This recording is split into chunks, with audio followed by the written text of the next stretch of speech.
रुक्मिणी जी हमेशा सोचा करती थी कि मैं प्रभु श्री कृष्ण की पत्नी हूँ, लेकिन फिर भी वो हमेशा राधा राधा करते रहते हैं।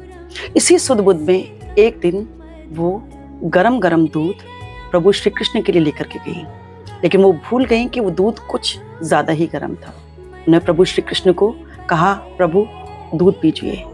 श्री कृष्ण समझ गए कि शायद इनके मन में कुछ व्यथा है, कुछ उलझन है। उन्होंने गरम-गरम दूध जानते हुए भी पी लिया और उनका गला जल गया। उन्होंने कष्ट में कहा, हे राधे।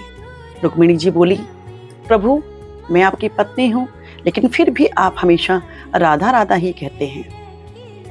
इसका जवाब आप दे पाएंगे? प्रभु बोले, इसका जवाब तुम्हें बरसाने में राधा जी देंगी। रुक्मिणी बरसाने चल दी और बरसाने में पहुंचकर वहां एक खड़ी लड़की से कहा, क्या तुम ही राधा हो? लड़की ने कहा, नहीं नहीं, मैं राधा नहीं हूँ, मैं तो उनकी दासी हूँ। रुक्मिणी महल के अंदर पहुंच गई। अंदर जाकर उन्होंने देखा कि कुछ लोग पलंग के पास में खड़े हुए हैं, सखियां खड़ी हैं और एक अति सुंदर लड़की पलंग पर बैठी हुई है। उन्होंने पूछा, क्या हुआ सखी, क्या तुम ही राधा हो? राधा ने कहा, हाँ मैं ही राधा हूँ। तुम्हें क्या हुआ है? मेरा गला जल गया है। प्रभु श्री कृष्ण ने दूध पिया था, उसकी वजह से मेरा गला जल गया है। राधा की इस बात को सुनकर रुक्मिणी समझ गई कि ये अटूट प्रेम है राधा और कृष्ण का। वो समझ गई ये पवित्र प्रेम है।